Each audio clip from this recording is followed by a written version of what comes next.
This is the 15,000 mile update on my Rivian R1T.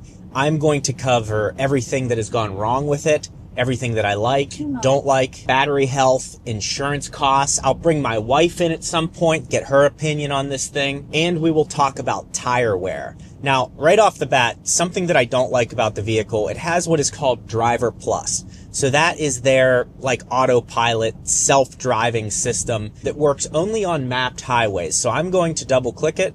It says highway assist unavailable on this road, probably because of the lane that I'm in. I'm on Interstate 10 right now, one of the major arteries across the US, and it says I cannot use it. And that is one of my complaints. Now, I can use dynamic cruise control. So dynamic cruise control is one click down. I'll just show you. So one click down, tap, and we're activated. And then I can adjust the follow distance from the car in front of me. And to increase the speed, I can just tap this right here and increase the speed. So that is always generally available. But what I would like is if that was available on like B roads, if I have to reach into the back seat, it'd be nice to have something to back me up. It also, there's no reason it shouldn't be working on the I-10. But for whatever reason, in various cases, it doesn't work. Now, one thing that I love about the Rivian is the infotainment system and the over-the-air updates. They just recently sent an update out that made the suspension ultra soft at low speeds when you're going over speed bumps. So even going into like a steep driveway like I have, it made the suspension ultra cushy. In a previous over-the-air update, again, you just connect the car to Wi-Fi and it adds more features and makes your car better over time. So they are doing a really nice job of that. So now I'm actually on their Driver Plus assist feature. You can see these two lines right here are locked up, and you can see these arrows are pointing backwards because we're slowing down right now. But ultimately it does a nice job here. It just wants you to keep your hands on the road. It is a nice feature. See, it says keep my hands on the wheel. It's like my hands are on the wheel, and it doesn't, and it kicked me off of it. So, and again, this is a Gen 1 Rivian. So the newer Rivians have better cameras. They have less cabling in them. There's the handles down here are just a button as opposed to a handle, which is actually better because ergonomically reaching down here is not great to have a handle. But overall, the over-the-air updates have been great. The air suspension on this thing, they keep adapting it to make it better and give you more functionality in drive modes, and I really enjoy that. The other thing you may be wondering about is, should you lease or buy it? I leased this. The reason I leased it is because there were pretty good lease deals happening at the time, and there's going to be a ton of depreciation with these. So if you're going to be someone that's switching your car out every 2 to 3 years, I would just do a lease on it. And the other nice thing is they have a referral program right now. So if you use my referral code like you see it on the screen, you will get $500 towards stuff in their gear shop. So that could go towards a bike rack, that could go towards merchandise, that could go towards a home charging setup. If you're buying a Rivian or leasing a Rivian, I 100% recommend using a referral code.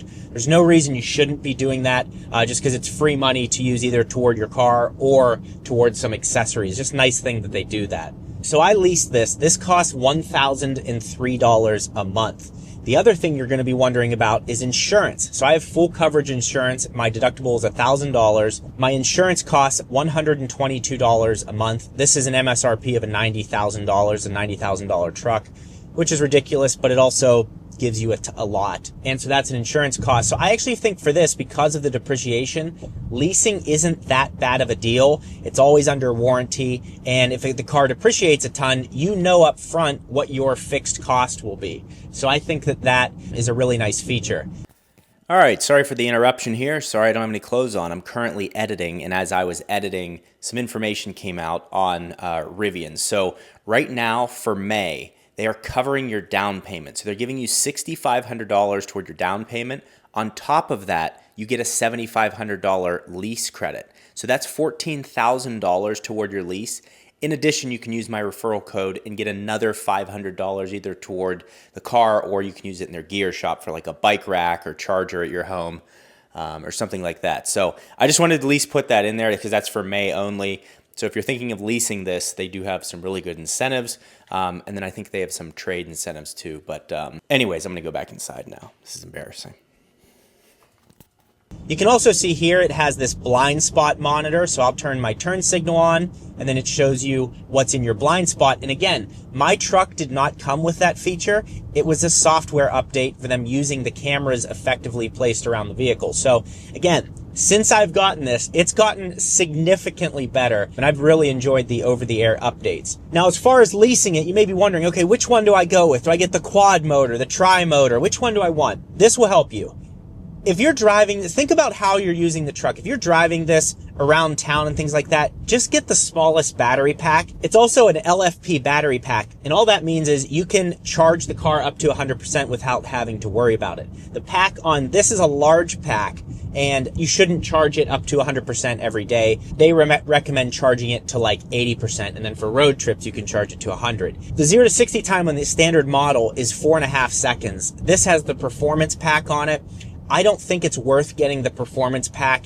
You're just generally not going to be putting it into sport mode. It's just kind of a ridiculous thing. So I think going with the standard model is fine, and you can go on road trips with it because you can use Rivian's network and Tesla's network, and within the infotainment system, you can filter to only use those two networks. We're on our way to a Rivian charger right now. I'm going to show you how easy it is to use that and how nice of a job they've done. But overall, as far as which one to get, I would say that the entry-level model is highly capable and is probably going to cover most of your needs, whether you're getting an R1T or an R1S.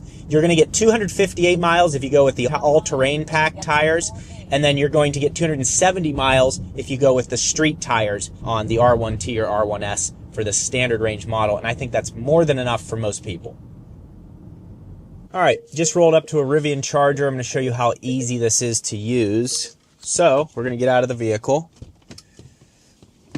come around to the front of the vehicle here, and then I just take my fingers, swipe over this, charge port opens up, take this off the charger, pop this open for DC fast charging, plug it in, and it's going to start the charge because the credit card is hooked up. Now, this is at 63 cents per kilowatt hour, so that is insanely expensive. Let's see, if I were to charge up the car, so this is a 131 kilowatt hour pack in it. So 131 times 0.63 is $82.53 to get this thing filled up.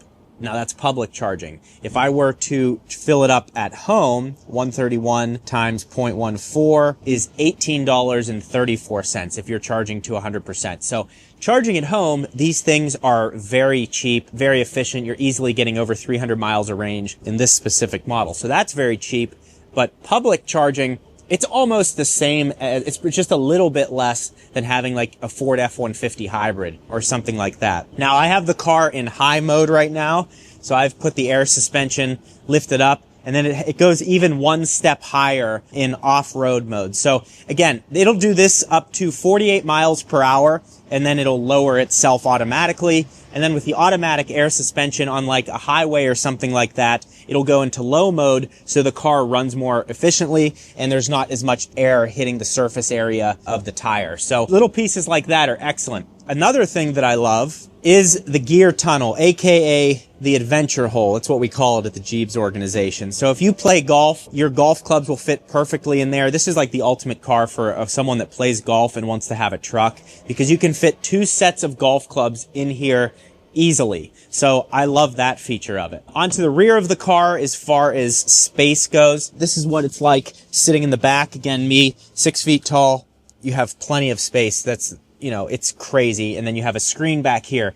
The screen back here doesn't have a ton of usage to it. If you have the navigation typed in, if you have a destination typed into the navigation, this will show you like how much time is left on the trip and the time of day or what song's playing, so that's nice. And then another software update that they did is they gave you a bunch of different colors for the accent lighting, which is in the front and rear of the vehicle. The rear of the vehicle has heated seats. The front has heated and cooled seats. All Rivians currently come with heated and cool seats in the front of them. Back of the truck here, this does not have the tonneau cover, but it does have a net in the back. Again, I don't really need a truck. I should have gotten a Rivian R1S, but I wanted to lease a Rivian, and at the time of my lease, you couldn't lease an R1S. I missed it by like 2 weeks, unfortunately. Now, a quick look at the app. They've just updated it, so we're charging right now, so you can see 21% state of charge.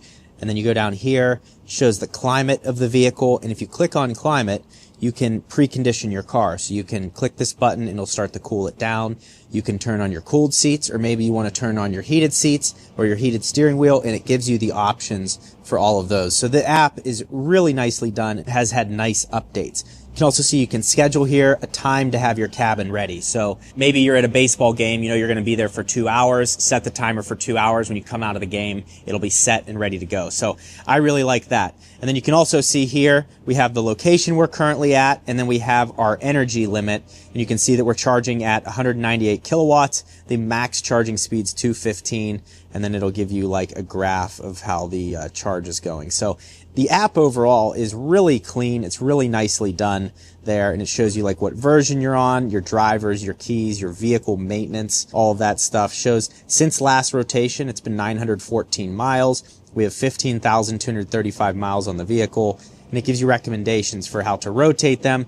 Our next checkpoint's at 22,500 miles. So it is a really nicely done app, really clean, and they've done like some of the things that Tesla has done, like showing the exact spec of your vehicle in here as well. So really nicely done on the app. Now, things that have gone wrong with the vehicle. The first thing, and this isn't Rivian's fault, I was at a supercharger in New Mexico, and some guy was trying to tell me that this had a tonneau cover. Now, if it had a tonneau cover, this button right here would be split, showing that. It is blank, meaning there's no tonneau cover. And he pulled this and broke this panel. I told the guy in the service there I couldn't get on, and they were nice enough to replace it just under factory warranty. He said these are actually pretty fragile, so just be careful that you don't break this off.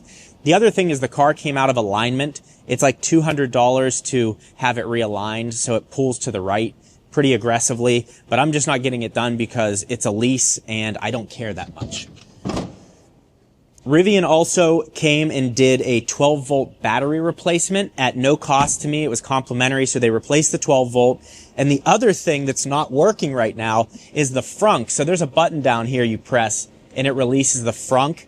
That is not working, but weirdly, the frunk works though. So if you go into here and you hit open hood, it opens up and it works perfectly. So I'm not really sure why this button works, but that's again something I will have to take it to service for and have fixed. But again, it's a leased vehicle. That is on them. The other thing we accomplished in the previous time I had to take it in, there was a recall on it that required me taking it in. They had to tighten hub to knuckle fasteners in 4 locations. So they took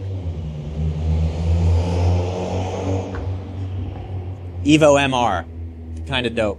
So they tightened all of that. The other thing that failed is this window right here. For whatever reason, when I would put the window down and then put it back up, it wouldn't seal all the way. So they just did a recalibration of the window. Now that works perfectly. Also for this service, they were able to get me a quad motor R1T loaner vehicle. So that was really nice of them. They also said they were going to have the car for 3 to 5 days. They ended up getting all the work done in less than 6 hours, and I had my truck back the next day. Now, in terms of the 12-volt replacement here, it just says proactive replacement of 12-volt battery, performed calibrations as needed, remove and replace. So it was really nice that they did that. Now, one thing that was very concerning to me is the cost of these tires. So, I said the car's pulling to the right. They said, your tires are at like 430 seconds or 530 seconds. So they're not quite at replacement time yet, but they're close. This only has 15,000 miles on it. So you're probably going to get 20 to 25,000 miles out of these Pirelli Rivian specific tires. Now here's where you're going to throw up on yourself. These things cost $600 a piece. So to replace all the tires on your Rivian, it's $2,400. And then on top of that, you have to pay for the $200 alignment and all of that stuff to get them in. So very expensive tires, these street tires, which makes me think next time around, I would probably go with the off-road package simply because the tires are going to last you longer and don't really cost much more.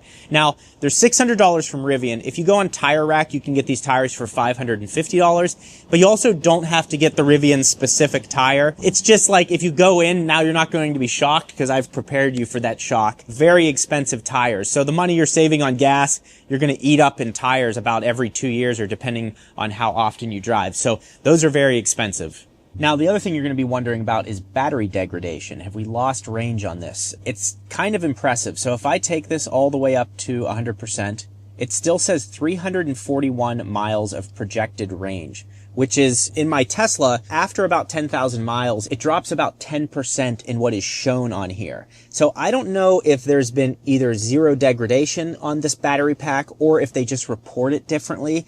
The best way to test that would be drain it down to 0 and then charge the car up and see how much of the original 131 kilowatt hour pack is still being filled. So I don't see any degradation. This easily gets over 300 miles of range, but it doesn't report any of it, and I've been really happy about that. The other thing I like about the Rivian infotainment system is it just shows you exactly how much energy, or the miles per hour, how many miles have been added, ends in 28 minutes, and the cost. So if you know you're running, if your credit or your EBT card is, close, you can just stop charging at any time. So that is really nice. And also, when I clicked over to remove it to kilowatts, it changes on this screen as well, showing how much has been added.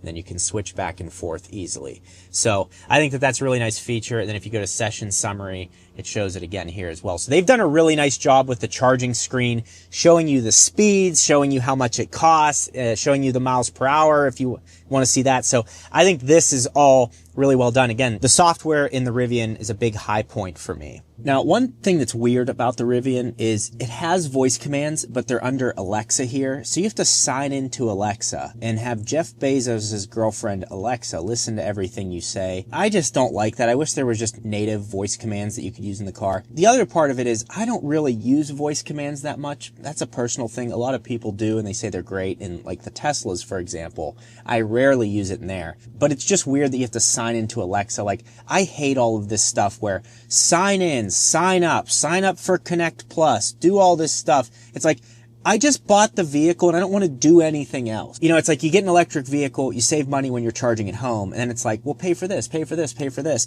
The other thing that Andrew and I were just talking about when sitting in a car, like when I sit at a charger, technically you could go to video here, right? And you could connect to YouTube or Hulu or whatever and watch stuff on the screen while you're charging. I just sit here and look at the charging speed, or I walk around somewhere. I'm never actually sitting in the car using all the technology that they have. So again, these things are marketed to you like you're going to use them, and I personally haven't. So now that we've covered all of that, let's go see what my wife thinks about the Rivian R1T after 15,000 miles. And also, I will put all of the current incentives for Rivians. They have like trade-in programs and $7,500 off leases, all in their incentives. So I'll have that as the pinned comment all laid out for you with the referral code. That way it's very easy to understand what's going on. So I'll have that pinned in the comments. Let's go pick up my wife. There she is. All right. So we've owned the car for 15,000 miles, about a year and a half. All right. What do you like? What do you dislike about specifically the R1T? I like being up high. Okay, you like sitting up high. Yeah. Do you care at all about the air suspension? In what capacity? Okay, you don't care. Perfect. I do like the update where it goes smooth over the bumps. That's yeah, nice. She knows. Yep. That's nice. What about like ergonomically as a female, you are a female, correct? Yes. Okay. So what about the adventure hole, the gear tunnel? I mean, is this something that gets you riled up, or what do we think? Only in that it's necessary with a truck bed. Yeah. Because we have car seats back there. Right. So we need, if like, my main thing is like groceries. Yeah. Like, this is the only spot for groceries. I did have a lady say that you could just throw them right in the back though, but that seems wrong. Yeah, that is wrong.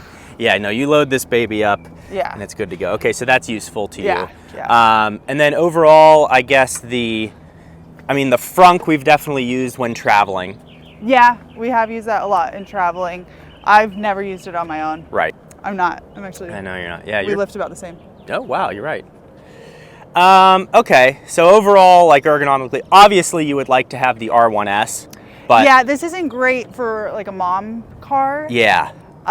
Because like if we go to the zoo or anywhere, the zoo, we go there a lot. Yeah. I have to like heave the stroller up in. I've got to shove it under the thing so it doesn't fly out. Like, it's not convenient. Okay. So SUV would be more convenient. Yeah. But all right. Well, let's take it for a drive. Talk about what you think about the driving. All right. All right. Cruising around in the Rivian. Yes, that's what I do. That's what we're doing. What do you like? What do you like the most about being in this thing? It's just a nice ride. Now, Okay. we were in the 2020 Model Y. That was our first electric vehicle and first car with kids in it. Yeah. It was rough. It's a lot better with the upgrades that you've done to it, but the suspension was so rough. Yeah. And it's even still rough. It's kind of loud. The new Y is way different. Oh, that's totally different. But we'll talk about that in just a second. Yeah. This is like a luxury vehicle. Yeah, baby. You know, like the Model Y was Luxury. nice. Luxury. But there were still parts of it that, like, I don't know, it's so bare bones. This is like, you know, like it still Lexus is bare bones in a way. This is the woman compartment down here. Yeah, right? that's where purse goes. Tissue box that you removed. Yeah. That's rude. I know. No, that is a nice area to have to toss purse in and everything and all that. And so I guess the question is to you, would you get a Rivian again? Absolutely, yeah. Yeah, they're safe, they're quick, they're nice to be in. The charging network, the Rivian charging network is good and getting better, and then you can also use Tesla's network. Yeah. And they're going to be putting the NACS plugs in them soon. So. Yeah. And for an electric vehicle, like, this is the size. You know, the R1S. Yeah. Like, that's the size I want. Yeah. You know, the Model X even is still, I know it's more spacey. Spacier. Yeah. But it's just still not like the feel of just a big old mom car, you know? I like when they feel really big. Melania's got big ones. So, I like them really big. I like Rosie O'Donnell, right? We deported Rosie. She lives in Scotland. Anyway, yeah, no, I would definitely have one again. I like the infotainment. Yeah. Me pulling out that buzzword. Oh, she's buzzing, folks. Yeah. Yeah, infotainment's nice. By the way, if you have kids and you have not watched Lava on Disney, your boy found that one night and it's changed our lives. It has. The cooled seats, nice. Yeah. Feel good on the grundle. Both female and male grundle area, I assume it feels good. Yeah, can confirm. Nice. Okay, well, we appreciate your contribution here to the Gjeebs organization. I do at times wish that I could do lane keep assist. Yes, on B Street, like on this road. Especially when, like, you know, one of the kids are asking for a cracker or water or any of the above. I said, bring me one of them cracker babies. You put it on that and you're still watching, but, you know, that way, if you're reaching back, if you happen to swerve a little, yeah. You know. Yeah, no, it's nice to have that security, and you can't do it here. Now, you can still do this where it's on dynamic cruise, but that doesn't really help. No, I don't need that. So, all right, well, we thank you for your contribution here to the Gjeebs organization. You're welcome. I feel like I didn't really do a whole lot there. You did enough. Okay. Now, if you're looking for a less expensive electric truck, check out this video from Slate. I was one of the first people to sit in and get my hands on the new Slate EV truck.